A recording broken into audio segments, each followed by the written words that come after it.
Tous et bienvenue sur 5x5, votre podcast 100% basket, 100% analyse PMU. Je suis votre hôte Sativa, je suis rejoint par l'équipe au complet ce soir, Doc, Pop, Réa. Bonsoir tout le monde. Allez.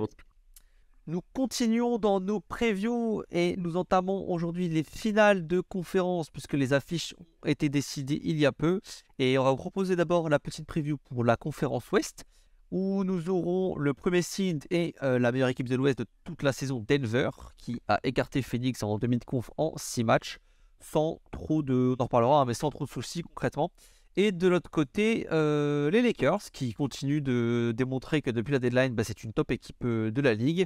7ème seed, et qui sort Golden State, 6ème seed en 6 matchs aussi. Et là aussi, sans trop de difficultés de leur côté. Je vais commencer par Denver.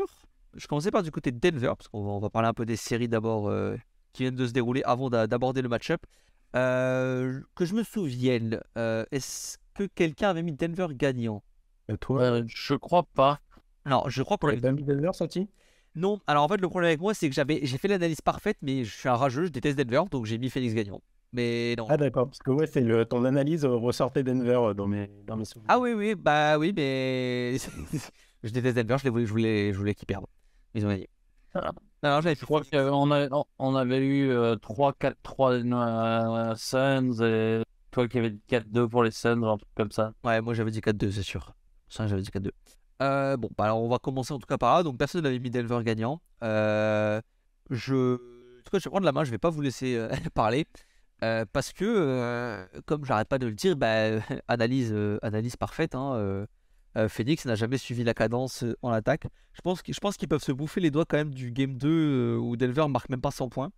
Ils peuvent se bouffer les doigts parce que le reste du temps, Denver a mis 120 points quasiment tous les matchs qu'ils ont gagnés. Game 1, Game 6, Game 5, Game 6, c'est 120 points.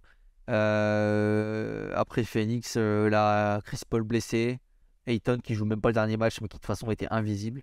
Jokic, De toute façon, Ayton, dès qu'il n'y a pas Chris Paul, non mais Jokic l'a humilié là, c'est pas bouffé, c'est humilié. Parce que là la série a en triple-double à 35 points, à 60% au tir et 44% à 3 points, c'est une humiliation, c'est une humiliation totale. Donc là le Voilier, presque. Ah non, je pense qu'il a quand même explosé ses moyennes en régulière. Au niveau des pourcents, peut-être pas, mais il a mis 10 points de plus qu'en régulière quand même. Il a gardé la même efficacité que 10 points de plus. Non, mais il a chié sur Ayton de manière assez folle. Et en fait, comme prévu, le problème de cette équipe de Phoenix, donc qui gagne 2 matchs uniquement parce que Booker est un extraterrestre toute la post-season et Durant aussi a lâché de gros matchs quand même par-ci par-là. Mais c'est que c'est une équipe qui drive pas et qui joue pas au panier, quoi. Et la faiblesse de Denver en défense, c'est la couverture raquette de Jokic de manière générale. Ils ont essayé un peu d'abuser les pick and roll, de mettre Jokic en situation de pick and roll. Mais Malone, très intelligent, il a forcé, il a pressé haut. Il a forcé Phoenix à trouver les extra passes. Et le problème, c'est que l'extra passe, elle était à l'autre bout du corner. Et Booker et KD ne sont tout simplement pas capables de trouver un joueur de l'autre côté du corner. Ça a été exploité toutes les. Je crois à partir du game 3, c'est ce qui s'est passé tout le reste de la série. Ou du game 4 plutôt. Il a forcé l'extra passe. Avec ses rotations défensives. Et à part Chris Paul, il savait pas le faire. Donc, ouais, c'est décevant. C'est décevant. Je sais pas ce que vous voulez rajouter. C'était caricatural, les 2 matchs qui gagnent. Ah oui. T'as Booker qui doit être à 80%, t'as l'impression ressenti 100%. Durant même chose, et le reste de l'équipe met 20-30 points à tout péter. C'était sûr que Malone allait trouver un moyen de contrer ça. Surtout que si t'as le cas de te concentrer sur ces deux-là quand Phoenix attaque, c'est beaucoup plus simple de cacher Jokic, tout bêtement. Et puis derrière, toi t'as plus qu'à mettre tes points, et Jokic est tellement fort bon, même si je sais plus si c'est le 4 ou 5 où Jokic est le seul vraiment monstrueux sur les autres matchs. Voilà. il arrive toujours à faire prendre feu un des autres, et puis, Il, il- et, il- et puis c'est réglé. il est littéralement à 80% dans les 2 matchs qu'il gagne, hein, Booker, hein. C'est bien ça le pire, hein. Il est vraiment à 80% au tir dans les 2 matchs gagnés par Phoenix, hein. Ouais, si t'en es à avoir besoin d'un de tes meilleurs joueurs à 80% pour gagner des matchs, c'est que tu méritais pas de passer ce tour-là. Je dis pas, tu peux prendre feu sur une série comme Curry l'a déjà fait, mais ça s'inscrit dans une performance d'équipe. Si, si tu te retrouves comment dire, à avoir un show individuel, ça finit toujours par se faire contrer. C'est exactement ce qui a posé problème aux Bulls dans les années 80, avant que justement on dise, que le coach soit là à ne plus faire tourner le jeu juste autour de Jordan, mais que ça aille un peu à Pippen, ça aille un peu aux autres joueurs. Et c'est là que Chicago était devenu fort. Là, c'est un peu la même chose. Ouais, pour moi, c'est un peu facile à dire maintenant, mais cette défaite des Suns, c'est surtout le reflet d'une construction d'équipe qui est un peu anachronique en fait. C'est bancal, hein. Ouais, parce que pour moi, dès lors que tu es franchise player, enfin, ton franchise player et son lieutenant Durant ne sont ni l'un ni l'autre des créateurs tier 1, on va dire, ne serait-ce que tier 2, c'est encore discutable, ben, pour moi, c'est quelque chose qui est anachronique. Aujourd'hui, en NBA, le créateur numéro 1, ça doit être le franchise player, ça n'était plus le cas. Donc, je pense que c'est problématique. D'autant plus que tu joues avec un Kevin Durkent. Enfin, on n'était pas loin du film, parce que même dans la victoire où il met 39, là, sur le Game 3, il est catastrophique. Il est archi nul. Et dès lors qu'il attaque le cercle, il prend des points au pourcentage. Ça a peu été le cas. Et ça a été énormément de tirs forcés, avec un taf assez monumental d'Aaron Gordon. On peut lui donner ce crédit tout de même. Et de Bruce Brown d'ailleurs. Mais voilà, il y a eu un joueur de basket sur cette série, Devin Booker, qui a été aidé par quelques role-players qui ont fait un taf correct sans plus. Mais en dehors de ça, la construction d'équipe, donc t'en as parlé aussi, mais très peu d'attaques de cercle, très peu de provocations de faute, hormis Booker, et Durant qui en a fait un peu tout de même. Mais quand tu défends pas, que tu prends pas trop de lancers, et qu'en plus tes 2 franchise players sont pas des créateurs, c'est compliqué pour trouver les passes que tu citais au début. Ouais, non, mais je sais pas trop ce qu'a fait un peu Monty aussi de ses rotations aussi, parce que on se posait la question de qui allait un peu jouer à côté de Paul à la base, mais surtout de Booker, de KD un peu sur les ailes et tout. Et j'ai l'impression que Monty sortait un joueur de son chapeau toutes les 10 minutes. Alors on a eu un peu de Damian Lee, on a eu un peu de Torrey Craig, on a eu un peu de Okoji, on a eu du Ross, mais il n'y a pas un mec qui a dépassé les 15 minutes, je crois, hein. J'ai pas trop compris ce qu'il essayait de faire, quoi. Après, le problème des. Excuse-moi, vas-y, Pop. Non, c'est juste que je pense qu'il cherchait. Il était un peu en panique, en fait, dès qu'il cherchait un joueur satisfaisant. Terence Ross et T.J. Warren coïncident un peu le moment où ils sont dans la rotation avec le moment où les Suns viennent lors de match. Donc il a sûrement voulu continuer là-dedans, mais ça, c'est pas révélé payant. Ah bah, ils étaient nuls en vrai, il n'y avait pas de rapport en plus. Non, pour moi, le Game 4, c'est le Shamet Game, surtout. Chamet encore, ça va, je trouve que c'est le seul qui a été bon. Ouais, c'est pareil, il a été bon, mais Avec Payne, il n'a même pas été bon sur toute la série. Enfin, c'est un remplaçant, c'est déjà bien, hein, c'est déjà beau ce qu'il a fait. Ouais, Mais ouais, le problème de Chamet, c'est qu'on savait très bien que lui, pour le coup, c'est un petit guard, quoi. Donc, en fait, moi, c'est vraiment le poste d'ailier où t'ailier pur, il a cherché tout le long sans trouver, quoi. Et mais je pense que les mecs n'avaient pas de rythme, hein, non plus, à être sortis toutes les 5 minutes tout le temps. Je j'ai pas trop compris, hein.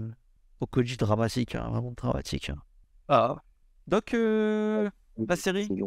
Vous avez pas mal résumé déjà. Après, je pense quand même que c'est après le recul, avec le recul, a priori, Denver serait quand même passé. Et je crois que la série avec Chris Paul est quand même différente. Parce que concrètement, le Game 1, c'est quand même vachement insolent d'adresse. Denver pouvait pas tenir ça sur toute la série. Et tu regardes ensuite sur le Game 2, tant qu'il est là, ça peut aller encore. Ensuite, bon, Et on va dire à partir du Game 3, il est plus là et puis c'est plus, ça compte plus entre guillemets puisque quand Phoenix gagne, t'as deux mecs on fire et puis quand les gars sont dans le rang, juste ils sont éclatés. Ah, puis le problème qu'il y a aussi avec cet effectif, on en revient encore une fois au problème de construction, c'est comme quasiment le seul gros créateur dans c'est Paul, que Ayton a besoin d'un gros créateur à côté de lui pour être vraiment utile. Plus de Paul, plus d'Ayton. Et dans ces cas, t'as un tiers de ta masse salariale qui sert à rien. C'est pas avec ce qui reste que tu vas recruter tu vas pas recruter des superstars, donc forcément tu te retrouves avec une équipe vachement limitée. J'entends que J était nul, mais c'est pas pour rien que c'est un joueur NBA et pas une superstar. Ouais, non, mais. Il peut avoir des bonnes minutes, notamment régulières, mais c'est pas une clé de série en soi. Non, ouais, je pense c'est pareil, ça fera peut-être partie des dossiers dont on parlera un peu, Phoenix. Il y a des choses à faire. Oui? J'avais pas fini là-dessus. Ça, c'était pour la partie offensive, avec donc l'absence de Chris Paul. Et après, défensivement, c'est. Je suis pas pour le Hilton bashing en général, mais là, concrètement, c'est juste pas possible. Il a été nul, il y a rien d'autre à dire. J'attendais un peu plus de lui et Durant pour. Bien sûr, tu peux pas être un Jokic. Le gars, il est trop grand, trop intelligent, trop fort juste pour être complètement shutdown. Mais je sais pas, j'attendais un peu plus quand même. Le gars, il était en game d'entraînement, quoi, en permanence. Ah bah là, ouais, non, mais une vraie humiliation, hein. Non, Ayton, déjà, tu lui mets un pick and roll, il sait plus où il habite. Je suis là. Ah, ça, je suis pas d'accord avec ça. Moi, je suis désolé, mais Landale a été plus impactant, hein. Ah bah après, sur la série, oui, mais je sais pas ce qu'il a foutu, pourquoi il a été. Pour moi, c'est pas quelqu'un d'aussi mauvais que ça défensivement. Il a été ok, un peu naïf et tout. Après, c'est toujours ce problème des bigs qui sont très athlétiques, ça veut sauter tout le temps. Donc, dès que tu es face à un joueur un peu plus intelligent, ce qui est quand même fréquent en NBA, tu passes pour une passoire en défense. Mais il avait quand même appris un petit peu. C'est l'an dernier en playoff, je le trouvais assez sérieux, on va dire. Là, sur cette série, c'était catastrophique. Je pense qu'il a envie de se casser. Ouais, c'est pas comme ça qu'il va obtenir un bon de sortie. Enfin, Ouais, il va attirer le chaland. Ouais, je sais, hein, mais je questionne quand même son mindset quand même, aujourd'hui, hein. Je questionne un peu son mindset et peut-être que c'est un joueur qui veut un plus gros rôle, hein, aussi, tout simplement, hein. Tu vois, de la première à la dernière saison, sa dernière saison NBA, donc quoi, ça fait 5 ans il est là. Concrètement, son rôle dans l'attaque n'a pas vraiment changé, hein. C'est peut-être un joueur qui aspire à plus, hein. Est-ce qu'il a montré aussi qu'il pouvait faire plus? Ah, mais ça, après, c'est autre chose. Mais le mec, peut-être qu'il se dit, ça me casse les couilles d'être un putain de joueur de pick and roll et c'est tout, quoi. Voilà, hein. C'est pas, hein. Pour moi, ça lui de démontrer qu'il est capable de faire autre chose. Qu'il a été un foutu de fer en 5 ans en NBA. Ça. Mais sur quel tir? Hein? Sur quel tir il peut démontrer quoi que ce soit quand 50% de ton offense, c'est KD qui prend une ISO à 5,50 m et tu sais très bien que peu importe la défense, le tir sera pris à mi-distance et que l'autre moitié, c'est Booker. Il n'y a aucun tir à prendre. Ah bah surtout, ouais, non mais surtout, et clairement, depuis que KD est là, c'est plus que bouché, hein. C'est fini, c'est fini. Bon, on va quand même basculer un peu sur notre série et puis on reparlera forcément un peu de Denver du coup. Lakers, Warriors. Tout le monde a eu Lakers, ça par contre je me souviens bien. On était plusieurs en 6, je crois qu'il y avait eu un peu de 7 aussi, je sais plus. Mais passage réussi donc en 6 face à Curry et les mecs qui l'accompagnent qui essayent de jouer au basket. AD dominant, LeBron bon, correct, meilleur à 3 points déjà, ce qui pouvait pas être pire en même temps. Toujours des role-players à par-ci par-là qui font des performances, hein. Lonnie Walker qui sort son game, Schroeder qui a été bon en défense, D'Angelo Russell a fait quelques matchs ok. Bon voilà, pas très surpris du coup ici puisqu'on avait tous vu la victoire des Lakers, mais voilà, AD a dominé la raquette des deux côtés du terrain et à partir de là, ça allait être comme prévu, compliqué pour les Warriors, hein. Ouais. De toute façon, si tu regardes bien la série, c'est exactement ce qu'on avait analysé. pour l'emporter, ils avaient besoin d'une réussite insolente et que Los Angeles soit pas tout à fait dans son match. Parce que tu prends le match 1, ils ont une réussite insolente et puis à l'arrivée, c'est quand même une victoire des Lakers. De toute façon, les regrets de Golden State, ils sont au match 4. Hein. C'est le match 4 en fait. Parce que le game 1 est serré. Tu sentais que le LA il voulait vraiment arriver en se disant, en prenant le game 1 pour se mettre très bien dans la série. Le reste, c'est des blowouts. Et c'est le game 4 où le money time. Où il menait bien.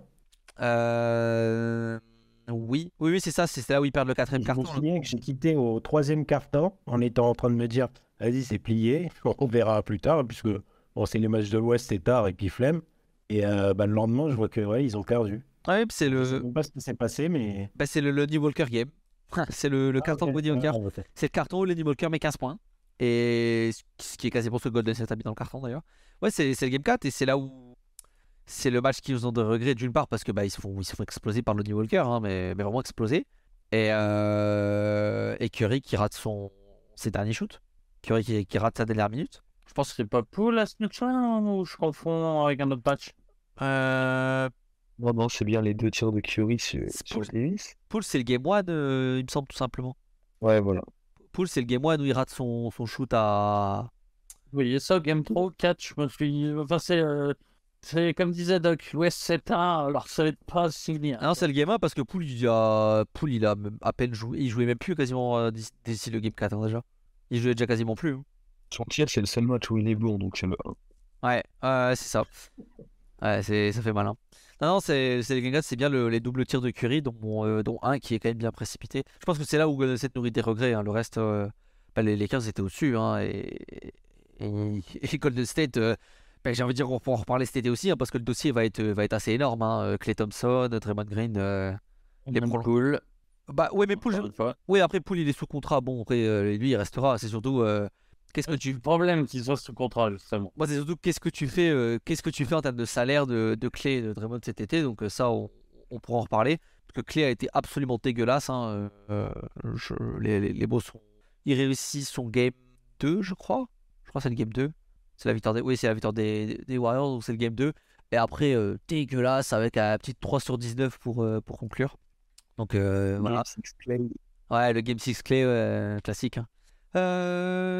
Doc, est-ce que je t'ai pas entendu sur la série? Qu'est-ce que t'en retires un peu de tout ça? Rassuré, impressionné par les Lakers ou pas? Franchement, j'ai rien à en tirer, étant donné que c'est exactement ce que j'attendais. Et à peu autre chose près, voilà, c'est un Curry qui est fort en face, et juste les Warriors qui sont moins forts. Après, oui, comme j'ai dit, du coup, ce game où avec le 4e quart-temps, Walker, ok, ouais, mais bon, sur la série, je crois que c'est ce que j'avais dit, c'est sur une série, ça peut jamais passer. Tu peux sortir des petits matchs à droite à gauche, mais ça suffira jamais. Ouais. Bon, on va juste on va direct aller sur la confrontation alors du coup. Je pense que ça match quand même assez bien pour les Lakers. On est sur une revanche déjà de la bulle. Je crois que c'était déjà la finale de conf, je crois, hein, de 2020. Ouais, je crois que c'était déjà la finale de conf, oui, parce que c'est Houston et Portland avant pour les Lakers. Donc revanche de 2020. Bon, c'est pas le même Jokic en face, c'est pas le même animal, mais je me souviens qu'AD lui avait chié dessus du premier au dernier match. Ça s'était fini en 5, super rapide. C'était 30 points pour AD et Jokic, il a à peine dépassé les 20. Il s'était bien fait défoncer. Ce sera pas la même chose, mais les Lakers sont quand même dans une configuration qui ressemble un peu plus à celle qu'ils avaient eue cette année-là, en termes de grosses raquettes et armées de shooters, de role-players qui défendent un peu autour. Qu'est-ce que vous y voyez un peu? Est-ce que la bataille, ça sera juste Jokic, AD, ou comment ça s'organise à côté? Où défend Gordon? Que fait Michael Porter Jr.? Voilà, si vous avez des takes. Pour moi, ça va ressembler à une guerre de tranchées. Ça ressemblera pas du tout à la série d'il y a 3 ans. Déjà, parce que Jokic est encore plus fort maintenant. AD n'a plus le physique de l'époque, donc je le vois mal garder Jokic sur toute la série. Enfin, il va être dessus sur toute la série, bien sûr, mais comment dire et il dit, tu vois bien même sur les 2 premiers tours, que quand il est au four et au moulin en défense, il n'arrive pas à être régulier en attaque parce parce qu'il n'a pas la gouache physique. Je pense que tu vas avoir pas mal de la série qui va se jouer là-dessus, parce qu'après, le reste des effectifs est à peu près équivalent. Alors, pas forcément sur le papier, mais par rapport à ce qu'on a vu sur les 2 premiers tours, tu vois, il n'y a pas un LeBron en mode GOAT qui me ferait dire ça va forcément pencher côté Los Angeles. Donc, ou- la clé restera, comme tu dis, le Jokic AD, mais je pense que ça va être complètement différent. Ce qui est dur à dire, c'est que les deux n'ont pas eu de vrai match-up en fait jusque-là. Parce que, parce que Jokic, bon, au premier tour, voilà, hein, c'était des clowns hein, au premier tour du côté de Minnesota, les mecs qui étaient pas. Après, tu joues Phoenix qui, Ayton, voilà. Hein. Et côté AD, c'est pareil, tu joues une raquette de Memphis, enfin, tu ancres enfin, c'est une attaque de Memphis qui a personne à l'intérieur. Aux Warriors, tu t'es battu contre Kevin Looney et Draymond qui fait 30 centimètres de moins que toi. Tu vois, il n'y a pas mine de rien, il n'y a pas une série référence sur soit le niveau défensif d'AD, soit le niveau attaque de Jokic, dans le sens où les adversaires n'ont pas été incroyables à chaque fois.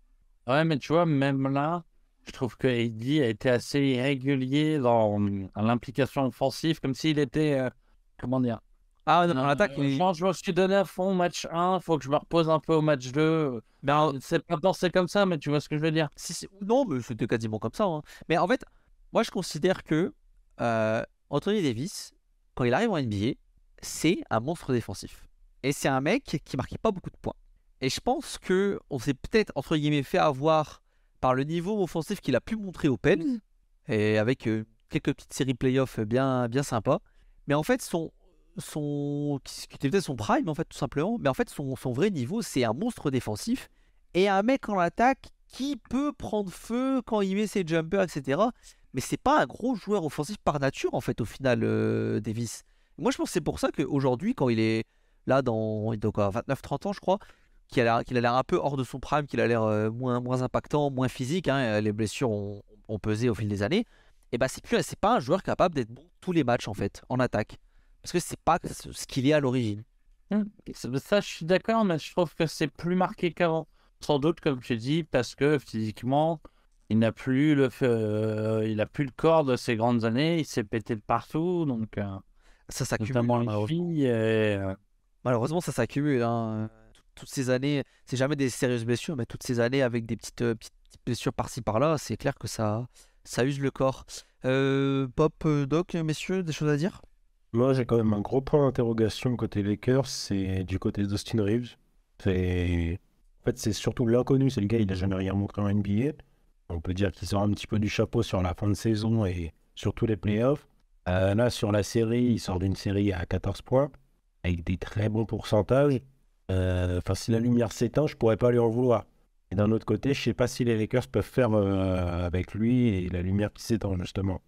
Je pense que c'est comme les 2 premières séries. Il va falloir si c'est pas Austin Reeves, il va falloir que un match par-ci, un match par-là, t'aies des role-players qui step up. Hein. Ouais, mais je commence à avoir du mal à voir qui va pouvoir step up.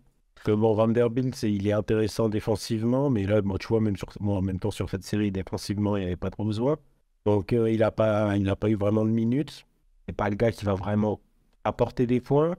C'est Hashimura, uniquement, c'est quelqu'un qui peut aller chercher ses points et tout. Et je sais pas concrètement s'il sera capable de le faire. C'est en fait, tu peux faire tous les role-players. Et puis Russell, il est toujours pas dedans. Il te fait un match par-ci par-là, mais bon, c'est strict de faux. Donc je sais pas, en dehors de LeBron qui est quand même relativement régulier, même si tu dis notamment à 3 points, ça n'a jamais été une référence, et puis bon, Davis qui met quand même ses points, même si à un coup il te fait un énorme match, un coup c'est un match un petit peu en deçà, mais bon, ça reste un match à 20 points ou pas loin. T'as vraiment pas grand monde derrière, voire personne derrière. Ah, mais je te retourne la question. À Denver, derrière Jokic, il y a vraiment beaucoup mieux. C'est pas aussi très irrégulier. C'est pas pour ça qu'on se demande ce qu'ils vont faire en playoff depuis le début. Alors, ouais, j'ai soit Murray, soit Porter Junior déjà, si tu veux, en fonction de qui tu classes en numéro 2. Oh bah, Non, autant jouer que c'est Murray. Hein. mais Ouais, mais oui, non, mais c'est dans le sens, c'est que d'autres pourraient te dire c'est Porter Junior parce qu'il est capable d'aller chercher ses points plus facilement, etc. Mais dans tous les cas, ouais, donc si on considère que c'est Murray, c'est aux Lakers, je vois pas un Porter Junior. Il shoot pas beaucoup. Hein. Je sais pas si. Il marque pas et ne shoot pas beaucoup sur cette post-season. Hein. C'est. J'ai l'impression que c'est Murray surtout qui s'est mis à gober beaucoup de tirs. Hein. Ouais, bah après, là, oui, il prend énormément de tirs. Et tu vois l'idée dans le truc. C'est le gars Ouais, qui est mais plutôt en fait, calme dans ce qu'il fait. je me dis que les Lakers ont juste besoin d'un role player à un match. Genre, ça a été Hachimura une fois contre Memphis, là, le game 1. Ça a été Lonnie Walker sur 15 minutes, enfin sur 10 minutes dans un carton, alors que le mec, il jouait même pas. Bah, ça pourrait être très bien ça pourrait être un Malik Beasley sur un match. Ça pourrait être Russell qui fait un bon match, hein, pourquoi pas. Schroeder est capable de faire un gros match par-ci par-là. Tu vois, je me dis, il se fait juste que sur le match, tu trouves le role player qui va être bon. Et bah, jusque-là, sur chaque série, tu vois, il y a toujours un ou deux matchs où ils arrivent à nous en sortir un quand même. Donc, moi je me dis tout est possible, surtout que c'est pas une excellente défense de Denver, hein, c'est une défense quand même moyenne hein, pour être gentil. Donc, c'est pas non plus une défense étouffante qui va empêcher un role player de briller, quoi, potentiellement. Pop. Bah, moi, je veux bien voir, parce que bah, j'ai pas réagi tout à l'heure quand Ray en a parlé, mais je veux bien voir si en vérité AD va être véritablement sur Jokic en défense. J'y ai pensé, je m'en votais. Pardon? J'y ai pensé, je me demandais si t'allais revenir dessus en plus. Ouais, bah, enfin, je pense pas. J'espère pas, en tout cas. Du moins pas sur l'entièreté des possessions du match ni de la série. Parce que je pense que c'est se priver de d'Heidi en tant qu'encre défensive, c'est-à-dire ce qui fait plus ou moins sa qualité, de l'avoir principalement sur la balle, parce qu'a priori, Jokic avec Murray est le joueur qui prend le plus de touches dans cette équipe. Donc je pense que Vanderbilt s'y collera sans doute, et qu'il y aura... bon, par contre, il va falloir de fait que les aides viennent vite, et il va falloir que Gordon soit pas trop adroit, que Caldwell Pope soit pas trop adroit, parce que je pense que l'idée que ces Lakers vont avoir, c'est d'accepter l'extra pass, pas tout de suite après la passe de Jokic, mais d'accepter l'extra pass, un tir open, mais pas vraiment wide open après cet extra pass pour empêcher, pour empêcher le Joker de prendre ses tirs au pourcentage qu'il a pris toute la série contre Phoenix. Je me suis posé la question aussi parce que le truc avec Jokic, c'est qu'il te fait sortir assez facilement de la raquette, ou au moins il te met sur un poste haut en tête de raquette, ou en fait, si tu mets 10 sur Jokic, tu te prives, bah, en fait, tu laisses derrière toi la possibilité de beaucoup de cuts en défense. Surtout Gordon, qui adore faire ça. Et là, effectivement, avoir Eddie en place plutôt que ailleurs, ce serait fort intéressant. Après, d'un autre côté, et je pense que c'est pour ça que ça va être un peu split dans la série, c'est que Eddie sur le quai, je pense que c'est même pas en tant que tel stopper le Joker parce que bah, c'est impossible, mais il réagit tellement vite et tellement bien sur les pick and roll quand même. Il a une faculté, je trouve, et de toute façon, c'est ce qui fait que c'est un top défenseur, c'est que il arrive toujours à bien doser entre presser le porteur de balle et garder son vis-à-vis derrière, quoi. Et ça, c'est quand même une qualité assez exceptionnelle. Je demande à voir parce que Vanderbilt, le problème, c'est qu'il va manger un déficit de poids assez monstrueux. C'est les coups de cul de Jokic, Vanderbilt, je l'aime bien, mais il est quand même assez frêle. Mais ouais, je demande à voir ce qui va se passer. Surtout qu'Am a fait du bon coaching, je trouve, jusque-là en tout cas. Voilà. Nous avons fait le tour, plus personne n'a de choses à dire. Pour moi. non, c'est mieux pour moi. Ok, bah écoute, on peut passer au prono alors de cette finale de conférence. Doc, je te donne la main en premier pour Denver Lakers. J'ai pas d'avis tranché, donc c'est plus l'équipe que je souhaite le plus voir passer. Je monte Lakers en 7.